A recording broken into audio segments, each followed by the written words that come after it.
Hi guys, நான் உங்கள் வினோத். இன்றைக்கி இந்த வீடியோவில் நம்ம என்ன பார்க்க போகிறோன்னா 2024 நம்ம எல்லாருமே நியூ இயர் செலிப்ரேட் பண்ணுறதுக்காக பார்ட்டி பப்புன்னு சொல்லிட்டு ஓடிட்டு இருந்தோம். ஆனால் அந்த டைமில் ஜப்பானில் அங்கே இருக்கிற மக்கள் தன்னோட உயிரை காப்பாற்றிக்கிறதுக்காக அங்கேயும் இங்கேயும் சொல்லிட்டு ஓடிட்டு இருந்திருக்காங்க. அப்படி என்ன நடந்துச்சு அந்த ஜப்பான்னு கேட்டிங்கன்னா 7.6% எர்த் குவைக் வந்திருக்கு. அதனால் சுனாமி வந்திருக்கு ஜப்பானில். ஸோ அங்கே இருக்கிற மக்கள் அந்த சுனாமிலிருந்து தப்பிக்கிறதுக்காக, அந்த உயிரை காப்பாற்றிக்கிறதுக்காக அங்கிருந்து வேறு பிளேஸுக்கு அங்கேயும் இங்கேயும் ஓடிட்டு இருந்திருக்காங்க. ஸோ ரொம்பவே துயரமான சம்பவம் தான் ஜப்பானில். இது எப்படி நடந்துச்சு, அங்கே என்னெல்லாம் சேதாரமாச்சு அப்படின்னு சொல்லிட்டு எல்லாமே ஒரு ப்ரீஃபாக இந்த வீடியோவில் நான் சொல்ல போகிறேன். இந்த வீடியோக்குள்ளே போகிறதுக்கு முன்னாடி நம்ம சேனலுக்கு சப்ஸ்கிரைப் பண்ணாதுங்க, மறக்காமல் சப்ஸ்கிரைப் பண்ணுங்கள். அப்போ தான் நான் போடுற எல்லா வீடியோவுமே உங்களுக்கு வந்து சேரும். வாங்க வீடியோக்குள்ளே போகலாம்.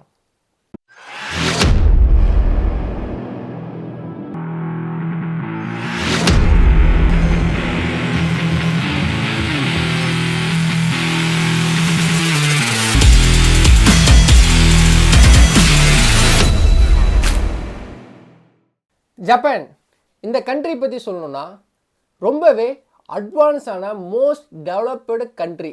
எதுலையும் கேட்டிங்கன்னா டெக்னாலஜி வைஸில் இவங்களோட டெக்னாலஜி வந்து பார்த்திங்கன்னா நம்ம கண்ட்ரியை விட 10-20% ரொம்ப அட்வான்ஸாக இருப்பாங்க.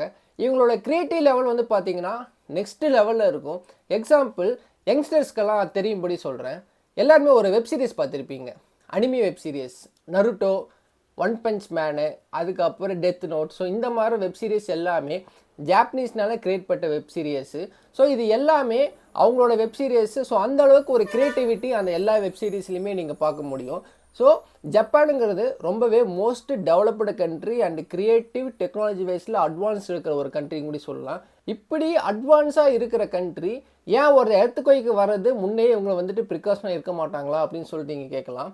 எர்த்குவைக் வர்றது ஜப்பானுக்கு புதுசு கிடையாது. ஏன்னா எர்த்குவைக்குங்கிறது ஜப்பானில் ஒரு சர்வசாதாரண ஒரு விஷயம்.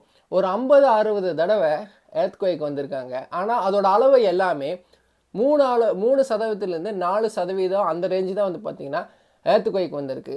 ஆனால் இந்த தடவை வந்தது 7.6%. கிட்டத்தட்ட ஒரு சுனாமி வரக்கூடிய எர்த்குவைக் ஜப்பானில் வந்திருக்கு. Jan 1, 2024 அந்த நிலநடுக்கம் வந்திருக்கு.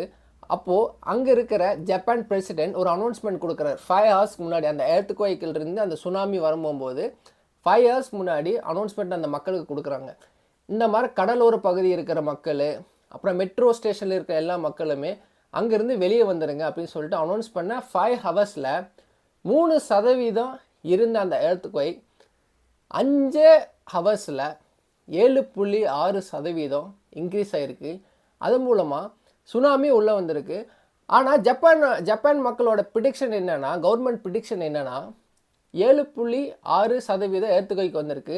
அதனால் 11 மீட்டர் அளவுக்கு சுனாமி வரக்கு சான்சஸ் இருக்குது அப்படின்னு சொல்லிட்டு அவங்களோட ப்ரிடிக்ஷன் பண்ணும்போது ஒரு 3 hours கழிச்சு ஓகே 3 மீட்டர் அளவுக்கு தான் சுனாமி வரும் அப்படின்னு சொல்லிட்டு கன்ஃபர்மேஷன் கொடுத்தாங்க. ஆனால் 3 மீட்டருமே சாதாரண விஷயம் கிடையாது. அதுவே ஒரு பயங்கர தாக்குதலுக்கு உண்டாகும். ஏன்னா அந்தளவுக்கு ஒரு ஃபோர்ஸில் வர ஒரு தண்ணி அந்த காரு, ஒரு பில்டிங்ஸு எல்லாத்தையுமே சர்வசாதாரணமாக அடிச்சிட்டு போகும். ஆனால் கடைசியில் 3 மீட்டரும் வர கிடையாது, 1 மீட்டர் அளவுக்கு தான் இந்த சுனாமி வந்திருக்கு. அந்த 1 மீட்டருமே எந்த அளவுக்கு பாதிச்சுன்னு சொல்லிட்டு நான் உங்களுக்கு ஒரு சில வீடியோஸ் எல்லாம் போட்டு காட்டுறேன். அதுலேயே உங்களுக்கு தெரியும். நான் சில பிக்சர்ஸ் எல்லாம் கலெக்ட் பண்ணி வச்சுருக்கேன். அது உங்களுக்கு வந்துட்டு என்னென்னா நான் டிஸ்பிளேயில் பண்ணுறேன். ஸோ உங்களுக்கு அதை பார்த்தாலே அது எந்த அளவுக்கு அதை அஃபெக்ட் பண்ணியிருக்குன்னு சொல்லிட்டு தெரியும்.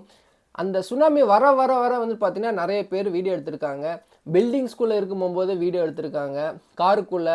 ஸோ எந்த அளவுக்கு பார்த்திங்கன்னா அந்த நிலநடுக்கம் வந்துட்டு வந்திருக்குன்னு சொல்லிட்டு அந்த மக்கள் சோசியல் மீடியா மூலமாக தெரிவித்தாங்க. ஸோ இப்படி சுனாமி வரும்போது என்னென்னா டோக்கியோன்னு சொல்ல போடுற பகுதியில் அது சுற்றி இருக்கிற வட்டாரத்தில் 50 இடத்துல தொடர்ந்து நிலநடுக்கம் வந்திருக்கு. ஸோ அதோட பாதிப்பு என்னன்னு கேட்டிங்கன்னா 36 பில்டிங்ஸ் இடிஞ்சு விழுந்திருக்கு, 48 மக்கள் இறந்துருக்காங்க. ஆனால் 48 மக்கள் இறந்துருக்காங்கன்னு சொன்னால் ரொம்பவே குறைவானது தான். ஏன்னா கவர்மெண்ட் அந்தளவுக்கு ஒரு ப்ரிகாஷன் இருந்திருக்காங்க கூட சொல்லலாம். ஏன் இப்படி இது நான் சொல்கிறேன்னா 2011 ஒரு சுனாமி வந்திருக்கு ஜப்பானில்.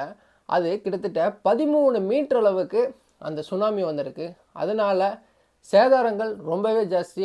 எக்கனாமிக் லெவல்லையும் ரொம்ப பாதிக்கப்பட்டாங்க. எத்தனை பேர் இறந்துருக்கான்னு கேட்டிங்கன்னா 20,000 மக்கள். 20,000 மக்கள் வந்து பார்த்தீங்கன்னா அதில் இறந்துருக்காங்க.